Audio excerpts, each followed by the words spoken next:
Neil Barron. I, along with the Boston Product Management Association, run the Boston Product Executive Forum, which is a group of senior product leaders who meet monthly to talk about common challenges and propose solutions to those challenges on a monthly basis. We had the pleasure of having Russ Wakelin of PayFactors present a case study in terms of how PayFactors did some pretty impressive pivots during this time of COVID. Russ, could you just introduce PayFactors? Sure, Neil, and thanks for having me on the recording today. I really appreciate it.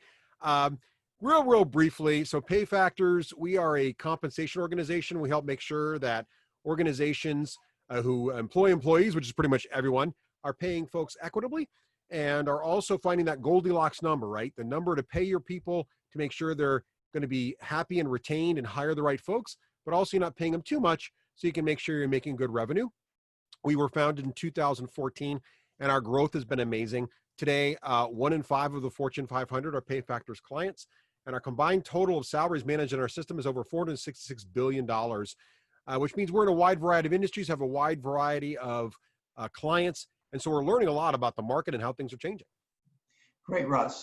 So you're also now the CXO, having been the VP of Product Management. Could you explain the CXO role?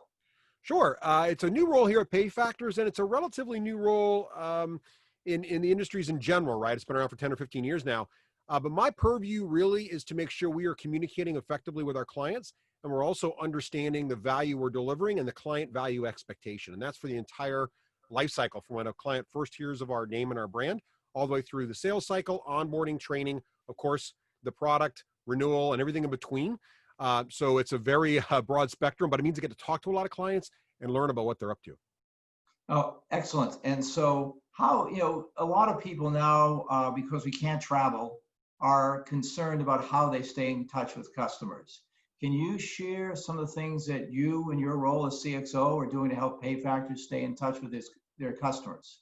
Absolutely. So we already, even before so many of these great changes that have happened very recently, I don't mean great, I mean great like big, not great like wonderful, that have happened recently, really we already had a program where I would fly around the country, meet with clients, do thought leadership events and other ways to connect and talk to both clients, but also prospects, but just folks in the industry in general and compensation professionals.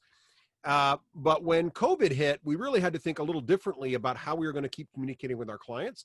So of course we went virtual, but the other thing we started thinking about was, and I'll share this little screen with you guys, how could we actually go ahead and connect our clients with each other? Because in times of great change, not only do we want to talk to our clients, but we know our clients want to talk to each other and understand what's going on. And I thought if we could do that, if we could connect them to each other, we would learn a lot of things, but we'd also be providing value. So we kicked off these meetups.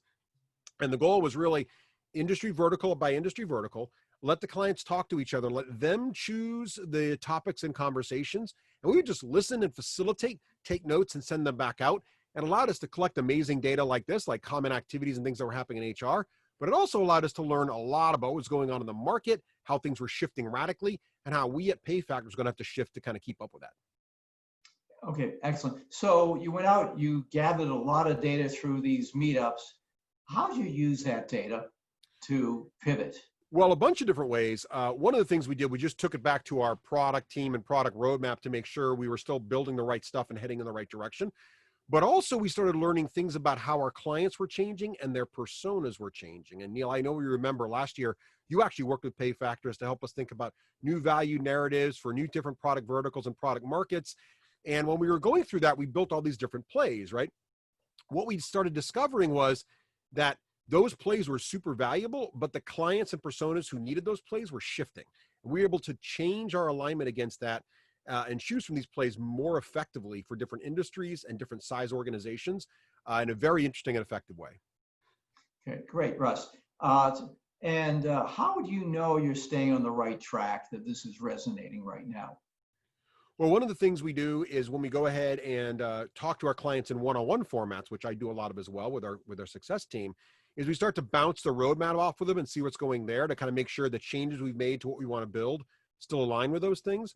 But then also we look at our sales numbers, we look at our lead gen, and because those are up so significantly, even during this time when a lot of organizations are thinking twice about where they're spending their money, those numbers are being either doing very well, staying solid, or being preserved. And right now, with many organizations having trouble holding that, we're feeling pretty good that our pivot has actually helped us quite a bit.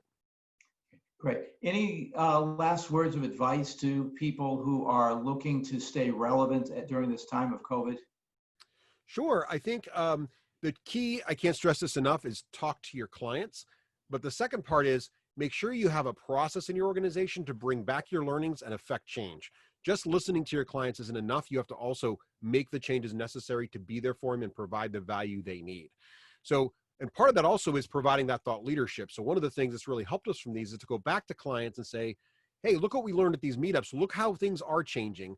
And that's very valuable to folks who couldn't attend these sorts of events. So if you can bring that back to your clients, all of a sudden you become a necessary thought leader and a necessary innovator that they're going to stick with.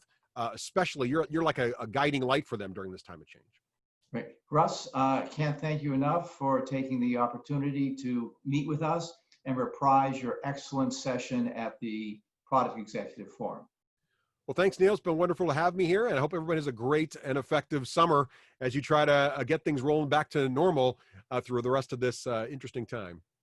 Great. Thank you.